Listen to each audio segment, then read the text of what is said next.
Tapi menariknya gini, Wilson, karena kan semua pingin bahwa Gen Z itu dipahami. Ya. Pertanyaannya, kenapa Gen Z tidak berusaha memahami generasi yang lain? Nah, itu jadi PR-nya Gen Z sebenarnya. Sebenarnya kalau misalkan kita lihat dari motif kenapa ada generasi X bla bla bla bla itu sebenarnya tujuannya bagus loh, Pak. Kalau dari McKinsey, Pew Research, Gallup itu ngomong bahwa generasi-generasi ini ada bukan untuk mengkotak-kotakan tapi untuk mempelajari. Tapi ngomongin sosmed kan tadi kan ngomongin apa yang harus diperbaiki di Gen Z kan ya Pak. Kalau backtrack lagi, sosial media nggak cuma mempengaruhi generasi lain memandang Gen Z atau kayak mengkotak-kotakan Gen Z. Gen Z pun sekarang ini yang menurut data itu cukup tinggi ya penggunaan screen time-nya dari media sosial itu perlu juga menyeimbangkan antara idealisme yang ada di sosmed dan juga realita di lapangan. Kenapa bisa muncul ekspektasi yang seperti itu? Karena keterpaparan media sosial yang mengatakan yang normal tuh seperti ini, normal tuh seperti normal seperti ini. Tapi sebenarnya yang normal sesungguhnya nggak seperti itu.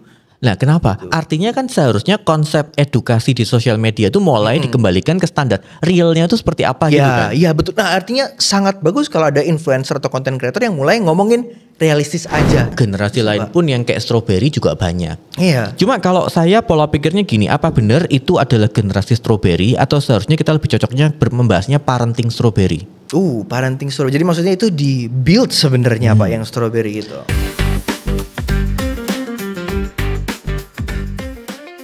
Mitra bisnis sekalian, kembali kita bertemu dalam Business Wisdom Podcast dalam sesi yang super spesial.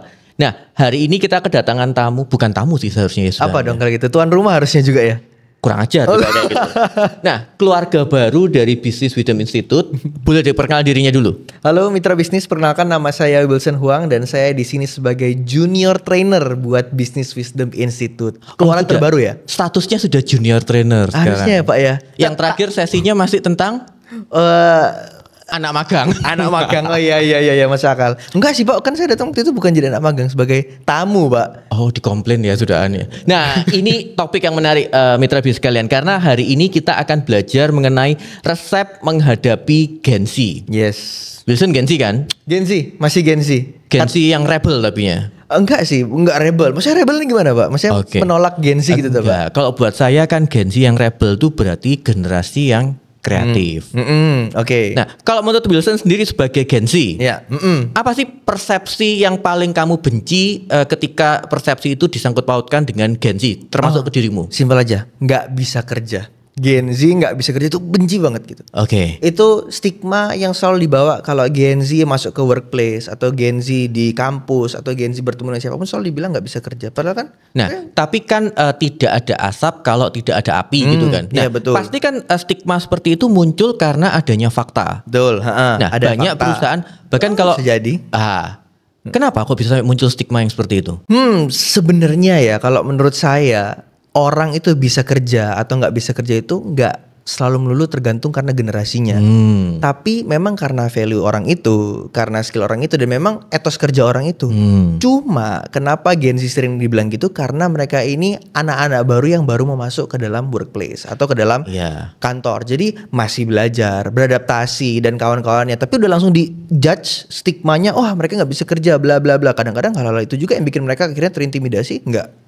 Ada opportunity juga buat nunjukin diri. Oke, tapi menurut Wilson sendiri perlu nggak sih kita mengkotak-kotakkan generasi itu? Mengkotak-kotakkan sebenarnya kalau misalkan kita lihat dari motif kenapa ada generasi X bla bla bla bla itu sebenarnya tujuannya bagus loh Pak. Kalau dari McKinsey, Pew Research, Gallup itu ngomong bahwa generasi-generasi ini ada bukan untuk mengkotak-kotakan tapi untuk mempelajari. Iya, betul. Mempelajari pola sosial, perubahan tren dan akhirnya nanti perubahan ini, pola sosial ini, punchline-nya itu dijadiin alat untuk berkolaborasi.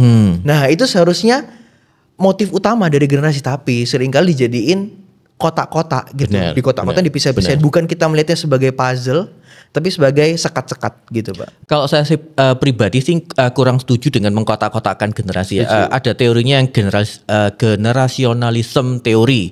Oke, gimana Pak? Artinya apa? Ketika itu kita mengkotak-kotakkan generasi itu malah membuat generasi itu menjadi tidak berkembang. Setuju. Kenapa? Setuju. Seharusnya yang kalau Wilson tadi bilang, yang penting itu adalah bagaimana kita paham bagaimana cara menghadapi generasi tersebut. Yes. Cara misalnya, kalau Gen Z, cara komunikasi paling efektif apa? Kalau Gen Z lewat digital, WhatsApp. Digital, Betul. WhatsApp. Nah, buat Gen Z berkomunikasi dengan WhatsApp itu kan sudah sopan gitu kan. Betul. Kalau generasi saya, kalau cuma misalnya gini, kampus, kuliah gitu kan, Pak besok saya nggak masuk, ngomongnya lewat WhatsApp. Versi beberapa dosen apa? Nggak sopan, kurang ajar anak ini. Kurang ajar. Kamu pikir nggak bisa pakai surat segala macam? Masih pola pikirnya agak berbeda. Ketika kita mau mengembangkan pola pikirnya kita menjadi lebih maju, ya kita harus memahami. Karena si Gen Z ini sangat paham dengan teknologi. Buat mereka WhatsApp itu sudah sopan. WhatsApp itu seakan-akan mengirimkan surat cinta gitu kan. Tapi buat generasinya kita ya harus sama-sama harus adaptasi. Betul, setuju. Karena kan tadi kan ngomong kalau generasional pengelompokan atau kayak kategori generasi untuk kolaborasi. Jadi Gen Z bisa pakai, tahu kalau misalnya generasi ini mereka itu tidak terlalu terbiasa dengan yang namanya digital. Mungkin kita harus pakai cara konvensional untuk beberapa case gitu. Dan juga mungkin yang generasi atasnya paham kayak, mereka itu bukan maksudnya tidak sopan atau negatif, tapi ya memang ini caranya mereka gitu. Dan ya memang ini sudah zamannya untuk let's say kontak-kontakan pakai WhatsApp atau grup. Tapi menariknya gini, Wilson, karena kan semua pingin bahwa Gen Z itu dipahami.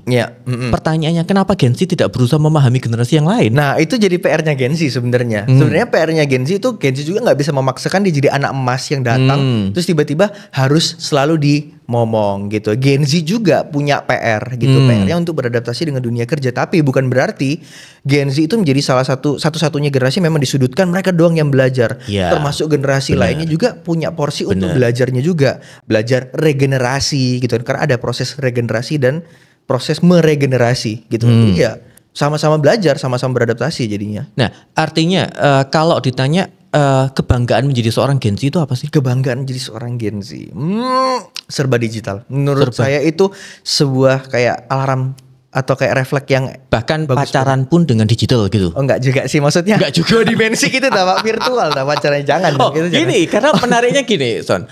Ketika saya punya mahasiswa gitu ya.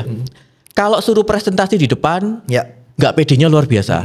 Kelihatan kan gemeternya segala macam, ngomong aja kayak gitu-gitu. Ketika main game online, bisa akan ada game online yang komunikasi kan, dia bisa komunikasi dengan super lancar, bener. termasuk dengan kata-kata yang aduhai versinya Gen Z gitu kan. Nah artinya apa? Kalau menurut saya mungkin ada teorinya harusnya, tapi kalau menurut saya kalau di media sosial atau di dunia game itu tidak kelihatan kan identitas aslinya gitu. Mungkin dia jadi lebih percaya diri buat ngomong komunikasiin apa isi pikirannya karena dia merasa kayak nggak ada identitas yang terungkap, mukanya nggak ketunjuk siapa dia, jadi mungkin dia bisa lebih luwes gitu waktu artinya Gen Z suka hidup dalam kepalsuan? Enggak. Gak suka gitu dong Pak. Tapi rasa percaya. Jadi kan katanya gini, kalau misalkan sekarang ini dampak dari game online atau sosial media itu sebenarnya mempengaruhi rasa individualisme anak-anak zaman sekarang dan kurangnya rasa percaya diri gitu. Karena katanya adanya barrier atau kayak adanya maksudnya nggak nunjukin identitas lah, itu bikin mereka lebih nyaman untuk ngomong. Makanya kalau perlu menunjukkan identitasnya mereka nggak nyaman. Sebenarnya itu yang jadi problemnya, dimana kayak orang-orang itu yang suka banget sama game, suka banget sama media sosial gitu. Jadi apa ya? Jadi mereka nggak percaya diri kalau berhadapan dengan langsung gitu Pak. Mungkin disclaimer dulu, mitra bisnis kalian, saya ini adalah pendukung Gen Z ya. Kita ini lagi diskusi kan supaya perspektifnya Gen Z-nya lebih bisa keluar kayak gitu. Nah. Tapi gini, yaitu karena sudah terbiasa terpapar dengan teknologi, bahkan dari kecil pun supaya anak nggak nangis, dikasih tab, dikasih YouTube gitu kan, dikasih handphone kayak gitu kan. Akhirnya sisi human touch-nya agak kurang. Menurut Wilson gimana? Sisi human touch agak kurang karena exposure. Karena lebih digital. Banyak dikomunikasikan dengan digital. Maksudnya saya setuju itu terjadi, tapi bukan setuju mendukung hal tersebut gitu. Karena mungkin anak-anak itu bahkan yang lebih penting itu human touch-nya.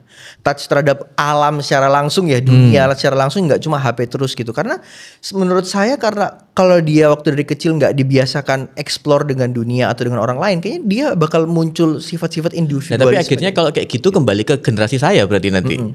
Artinya teknologi gagap, nggak terlalu pandai teknologi, tapi korelasi dengan manusianya lebih hidup. Nah, gimana?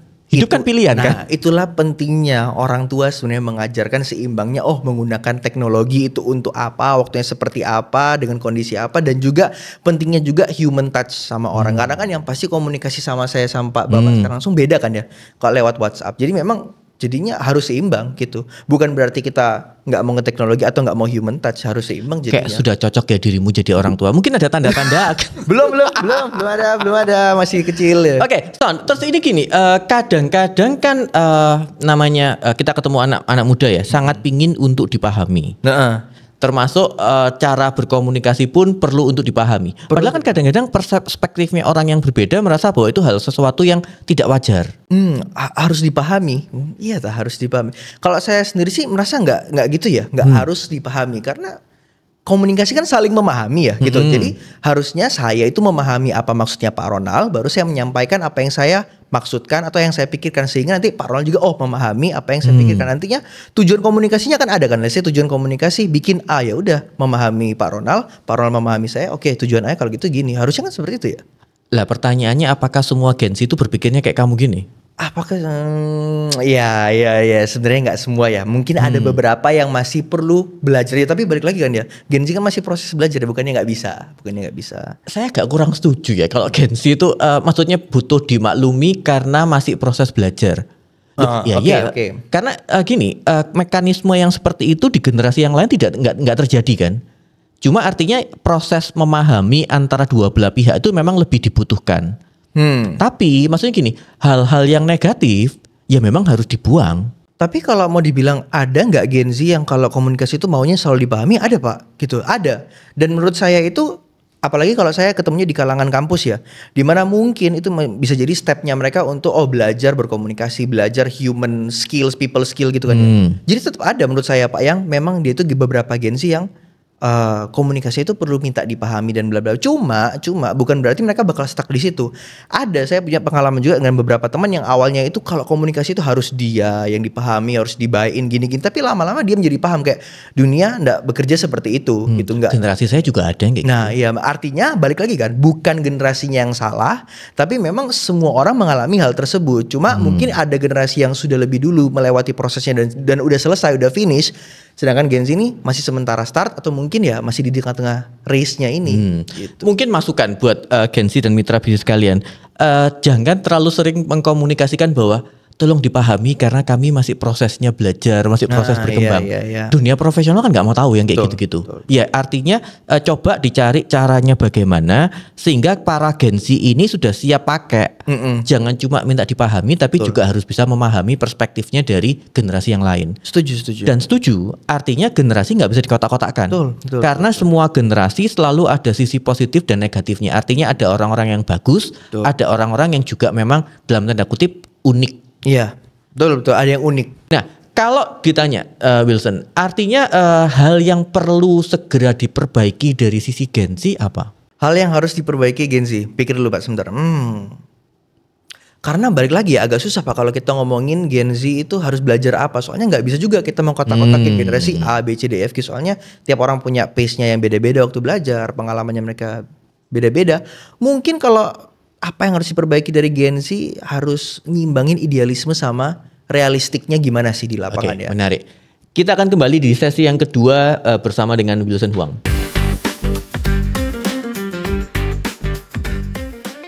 Mitra bisnis kalian, kembali kita di sesi yang kedua dengan membahas tentang Gen Z gitu kan. Gen Z. Oke, kita sepakat ya bahwa kita nggak boleh mengkotak-kotakkan generasi. Nggak boleh. Oke, nah pertanyaannya sekarang gini, kan kadang-kadang ini ada fenomena yang menarik ketika sering muncul di sosial media. Proses interview kerja, misalnya ditanyakin apa, backgroundnya apa. Kalau bisa ditanya kayak gitu, kira-kira jawabannya apa? Oh, saya dari kampus ini, saya itu biasanya organisasi ini gitu. Nah, kenapa ada konten ketika ditanya kayak gitu yang diganti virtual backgroundnya? Pak Ronald ternyata ini aktif nonton TikTok ya ternyata ya. Oh iya, saya padahal saya nggak punya TikTok. Iya. Kenapa kok sampai terjadi kayak gitu? Kenapa? Sebenarnya kontennya itu kan jokes ya sebenarnya. Itu kan satire ya, harusnya nggak bener real gitu. Cuma itu real nggak sih konten itu? Enggak Pak, itu nggak real. Itu jokes itu harusnya ya. Itu gimmick. Bagi saya itu gimmick. Harusnya gini. Kayaknya separah-parahnya Gen Z nggak ada yang kayak background itu ganti virtual background. Cuma maksudnya mungkin itu adalah jokes yang sering berputar-putar di internet ngomong kayak Gen Z itu agak, maaf ya Gen Z, bukannya saya bilang itu ya, cuma ya agak lemot gitu kan ya, agak kayak lah kok gini, agaknya demandnya tinggi tapi skillnya masih fresh graduate, kan sering jadi running jokes di sosmed. Loh, gitu Pak. Tapi kalau itu ternyata gimmick, malah itu mau menjelaskan sesuatu, berarti Gen Z super kreatif kalau itu gimmick ya. Iya. Kalau itu memang gimmick, artinya mau menjelaskan apa? Kadang-kadang ketika berkomunikasi itu kita harus lebih memahami generasinya. Nah, artinya ketika itu ya misalnya gini, backgroundnya ternyata diganti virtual backgroundnya, dia bisa ngomong yang saya tanyakan maksudnya background pendidikan, maksudnya kayak gitu bisa ya, kalau itu gimmick ya. Iya, tapi jangan lah ya sampai ganti background, itu kan malu-maluin ya kan, harusnya kan dia mestinya ngerti lah background kerjaan, tapi itu jokes kok Pak. Tapi itu berdampak. Gini, susahnya gini, kita harus memahami bahwa masih banyak masyarakat Indonesia yang masih kurang teredukasi.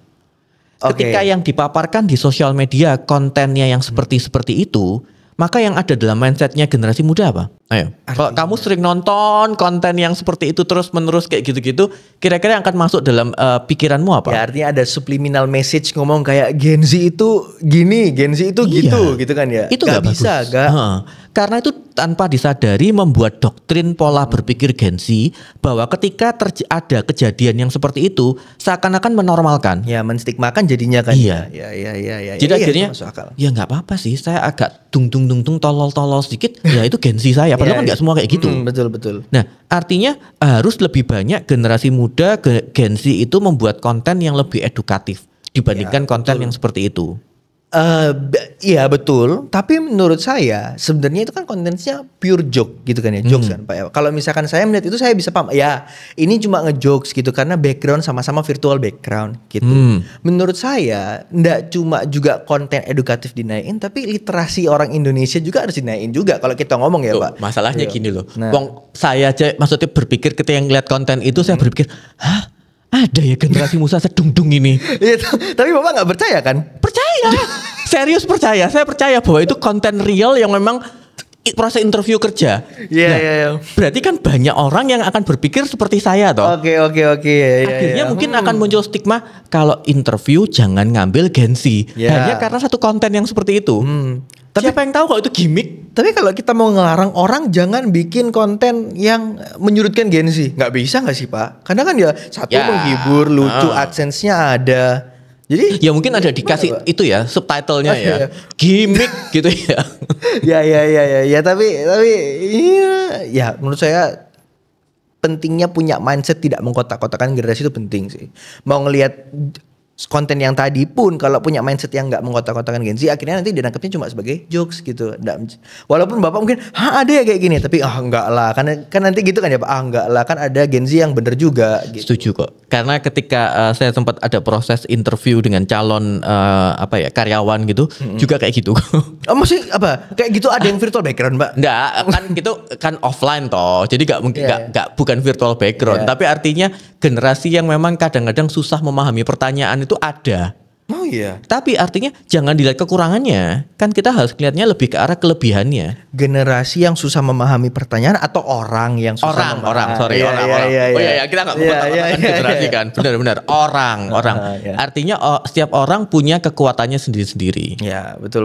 Tapi ngomongin sosmed kan tadi kan ngomongin apa yang harus diperbaiki di Gen Z kan ya Pak. Kalau backtrack lagi, sosial media nggak cuma mempengaruhi generasi lain memandang Gen Z atau kayak mengkotak-kotakan Gen Z. Gen Z pun sekarang ini yang menurut data itu cukup tinggi ya penggunaan screen time-nya dari media sosial, itu perlu juga menyeimbangkan antara idealisme yang ada di sosmed dan juga realita di lapangan atau di tempat kerja seperti apa gitu.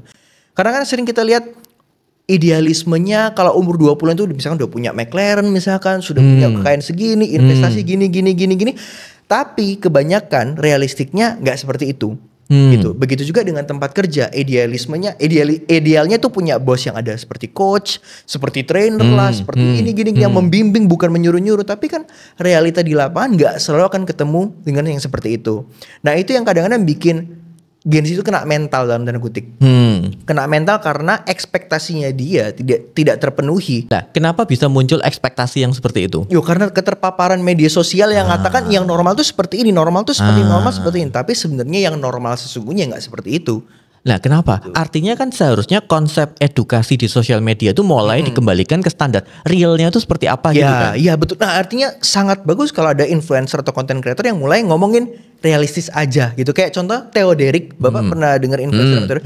Saya suka banget sama tagline-nya ngomong realistis aja yuk gitu. Jadi dia itu ngasih konten financial advice atau kayak Gen Z advice, millennial advice yang realistis gitu. Tapi gini, generasi kan harus bermimpi. Oh betul, bermimpi itu harus Pak. Kan boleh bermimpi ketika saya umur 20 tahun saya akan punya McLaren. Boleh, nggak salah Pak, boleh. Cuma kita kan harus balik lagi sebagai manusia menyeimbangkan idealisme seperti apa, realistisnya seperti apa gitu. Mungkin bisa jadi orang yang dengan berprivilege tinggi larinya lebih kenceng buat ngejar si McLaren ini. Saya nggak setuju. 2 bulan loh. Bisa aja. Iya Pak, menurut saya privilege itu real. Loh, privilege real, tapi artinya bukan berarti semua orang yang punya privilege akan menjadi lebih sukses dibandingkan yang tidak memiliki privilege. Enggak. Nah, ini belum selesai, kalimatnya belum selesai. Mungkin bisa jadi orang dengan berprivilege larinya lebih kenceng ngejar McLaren-nya. Cuma orang yang let's say nggak punya privilege yang sama itu punya tantangan yang beda daripada orang yang berprivilege. Pasti. Jadi mungkin idealisme yang dibentuk oleh orang berprivilege di media sosial itu nggak sama dengan let's say orang yang nggak punya privilege yang sama. Kayak aku harus nyimbangin, iyalah dia bisa segini karena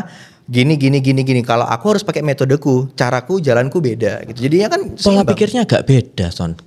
Nanti suatu saat berarti kita podcastnya butuh ngundang privilege, anak privilege. Oke, boleh. Pola pikirnya agak beda.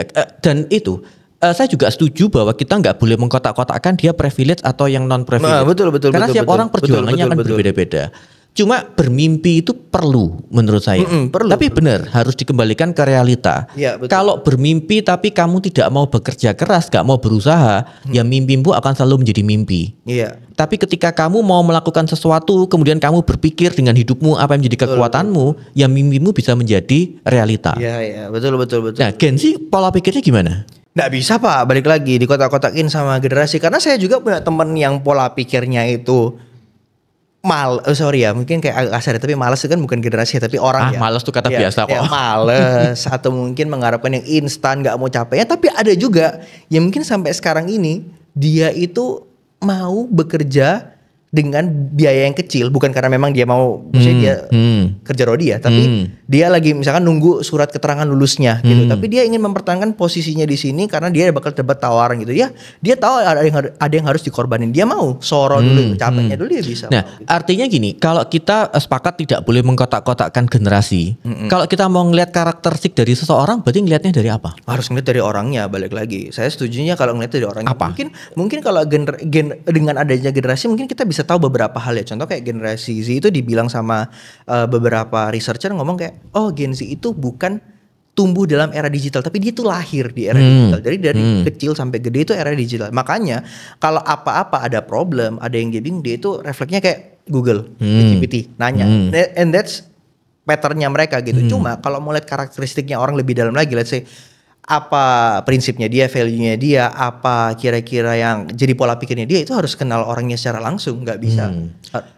Kalau saya pola pikirnya gini, yang membentuk karakter dari seseorang itu adalah dari sisi lingkungannya. Iya. Nah, artinya mau itu Gen Z, mau milenial, mau Gen X, mau baby boomer, kalau dia berada dalam lingkungan yang support, lingkungan yang positif, hasilnya pasti akan bagus. Dibandingkan dengan orang-orang yang berasal dari lingkungan yang mungkin tidak supporting, toxic segala macam kayak gitu. Mungkin dampaknya juga akan tidak sebagus itu. Artinya nggak perlu dikotak-kotakan si generasi ini, tapi lebih ngeliat aja lingkungan yang dia berkembangnya seperti apa, keluarganya dia seperti apa. Kalau milih pendidikan pun kampusnya juga seperti apa. Itu kan part dari membentuk proses hidupnya dia ke depannya seperti apa. Nah, kalau sehari-harinya dia adalah memiliki lingkungan yang tidak positif atau toksik, ya kemungkinan akan tertular menjadi toksik. Walaupun bisa juga kita menginfluence menjadi positif ya. Bisa berubah, nggak selalu ngikut, tapi mostly biasanya ngikut lingkungan kan ya Pak. Benar. Makanya kita nggak bisa untuk mengkotak-kotakan generasi. Nah itu makanya. Oke, kita akan segera lanjut di sesi yang ketiga.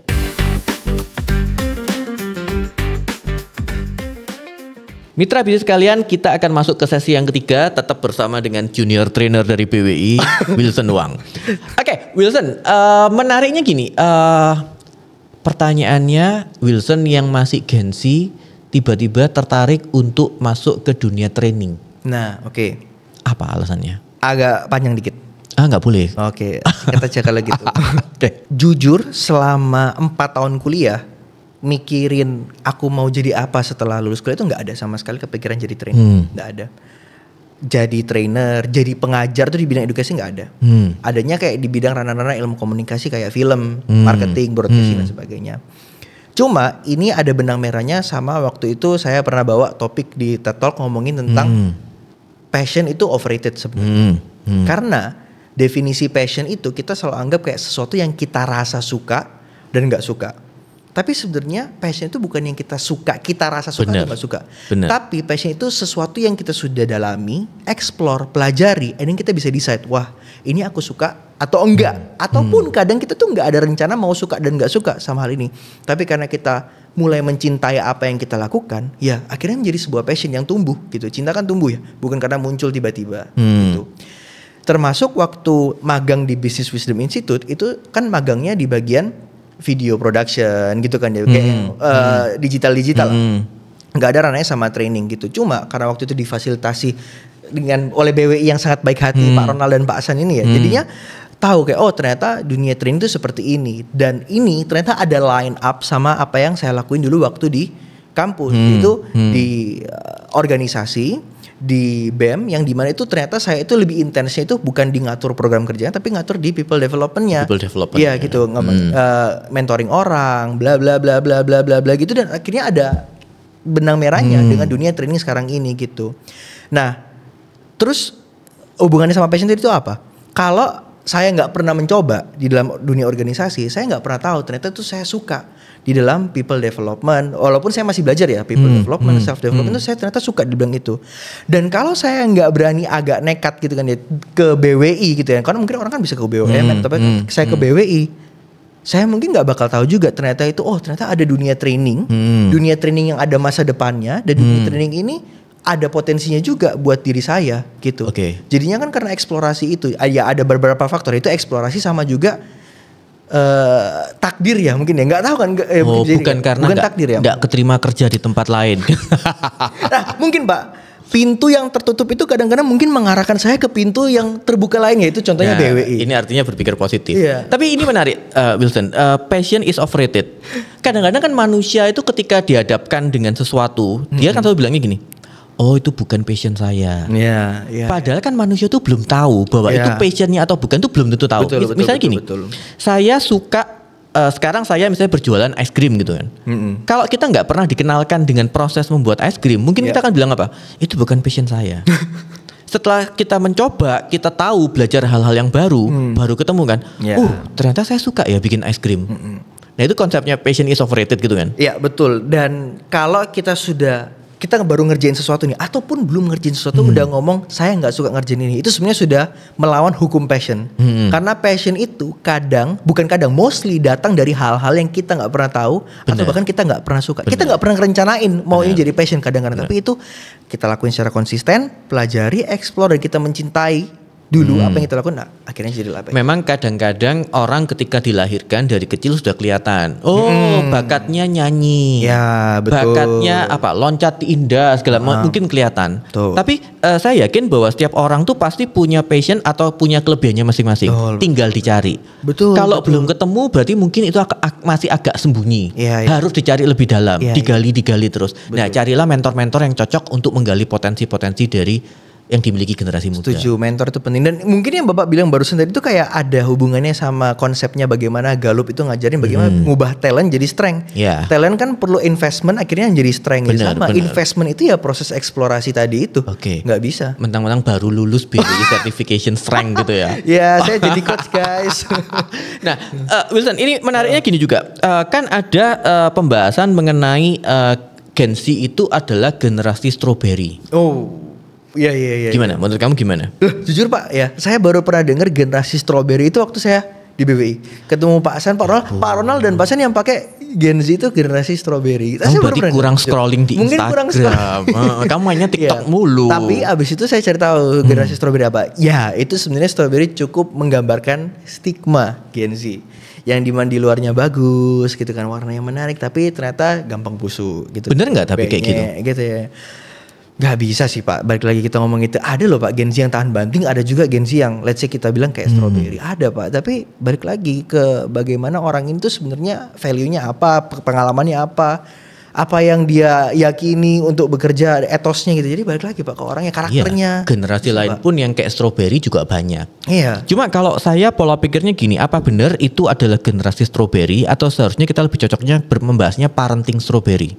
Parenting strawberry. Jadi maksudnya itu di build sebenarnya Pak yang strawberry itu. Kan gini, kita sebagai orang tua pasti kan tidak ingin anaknya menderita seperti orang tuanya zaman dulu. Misalnya dulu apa?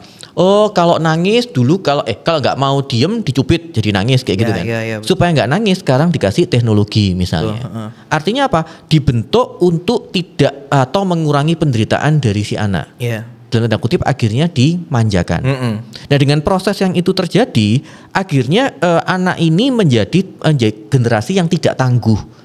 Kena kayak gini depresi, kena kayak gini stres, kena kayak gini panggil papa, kena kayak gini panggil mama. Nah tapi arti ketika kita membahas seperti itu, seharusnya yang dipertanyakan siapa? Orang tuanya harus. Yang salah generasinya atau konsep parentingnya yang kurang cocok.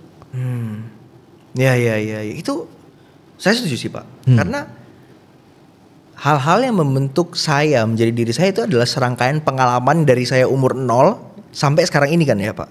Termasuk mungkin mayoritas dari pengalaman yang terjadi dari saya umur 0 sampai sekarang ini adalah didikan dari orang tua, pengaruh dari lingkungan.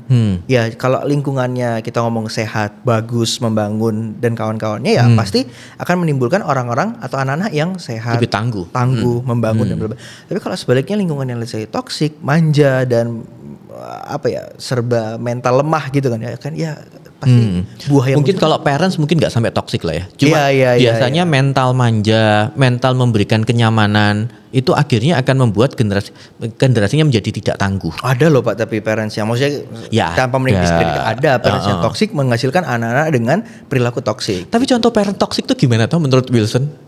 Contoh Pak, misalkan gini, terbiasa dibohongi. Jadi misalkan apa-apa itu ada unsur kayak manipulasi dengan dibohongi. Nanti kamu gini.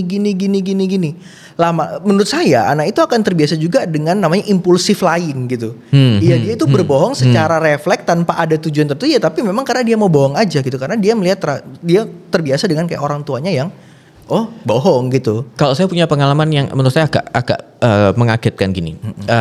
Mahasiswa cowok mukul ceweknya. Ya, karena terus ketika ditanya dia bilang oh ya karena ceweknya melakukan kesalahan. Memang mungkin ceweknya melakukan kesalahan gitu. Terus kemudian kalau kita kejar runtutan ceritanya itu akhirnya kita ketahui bahwa itu biasa terjadi di rumahnya.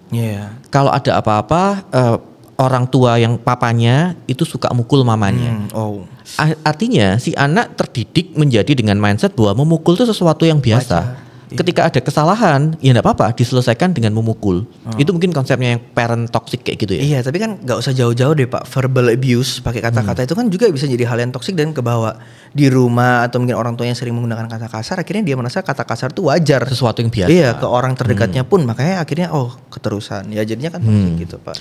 Nah, kalau untuk memotivasi para generasinya Wilson, kira-kira apa yang perlu dilakukan, apa yang perlu dipersiapkan? Nah, apalagi kan kamu ini kan pengalaman pertama menghadapi dunia kerja, mengalami dunia profesional kan? Ya, untuk Gen Z, untuk memulai masuk ke dalam dunia profesional, wahai Gen Z, tidak usah takut ya, nggak usah takut sama kalau lingkungannya nanti, aduh karena aku Gen Z anak baru kira-kira digimanain ya, enggak.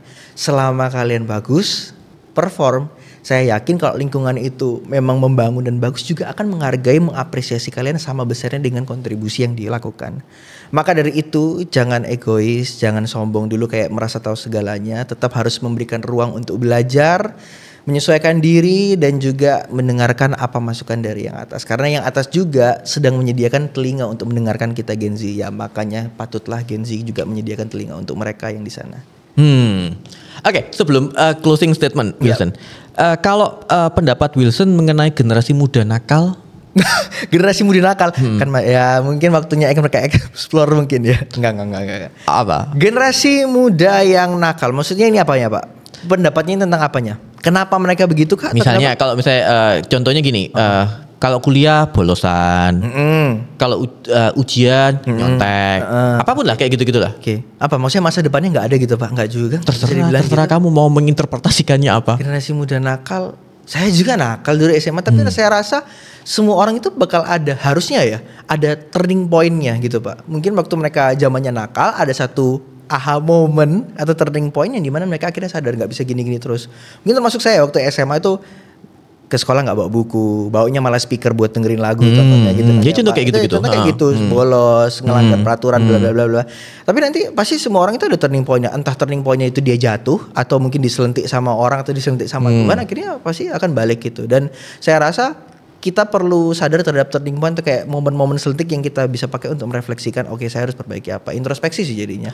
Oke, kalau saya buat mitra bisnis kalian lebih berpikirnya adalah itu part dari kreativitas. Oh, Bapak merasa itu kreatif? Ya, makanya ketika di higher education saya suka untuk mementoring mahasiswa-mahasiswa yang nakal. Buat saya mahasiswa nakal itu adalah berarti mahasiswa yang kreatifnya masih belum tersalurkan. Dan itu rata-rata benar, Pak? Bener banget. Oh iya. Makanya saya selalu merekomendasikan daripada kamu cuma belajar 1 hari 10 jam segala macam, mulai cari aktivitas, ikut organisasi segala macam. Lebih banyak luangkan waktu untuk kamu lebih belajar tentang soft skill. Tapi Pak, kalau nakal kan artinya ada perilaku contoh yang rebel. Dia itu cenderung melanggar peraturan. Itu karena bentuk kreativitas yang masih belum tersalurkan. Ketika ada orang yang bisa mengarahkan itu menjadi sesuatu yang kreatif, itu akan menjadi sesuatu yang luar biasa. Iya. Kalau ditanya orang-orang yang dalam tanda kutip melakukan penipuan. Oke. Artinya mereka kreatif dalam komunikasi. Kalau kita berpikir positif ya. Tapi harus dimanfaatkan untuk sesuatu yang positif. Iya. Anak nakal tuh berarti tenaganya masih banyak. Paham. Jadi maksudnya mereka bukan nakal, tapi ada satu potensi yang kurang tersalurkan. Mereka salurkanlah ke hal yang kurang baik gitu, Pak. Benar. Menarik. Oke, Wilson, closing statement. Closing statement, kayaknya sudah tadi ya Pak closing statement. Pada panitia mau ngomong kayak Gen Z, kita harus tetap tegar, berani, ngambil opportunity. Jangan berpuas diri dulu, tetap harus belajar dan dunia pasti akan melihat potensi kita semua. Amin. Oke. Terima kasih Wilson. Kalau dari saya adalah semua generasi itu pasti punya kelebihan dan kekurangannya masing-masing. Tinggal bagaimana kita berkolaborasi secara maksimal untuk memanfaatkan potensi masing-masing. Setuju. Saya Ronald. Saya Wilson. Sukses selalu untuk Anda.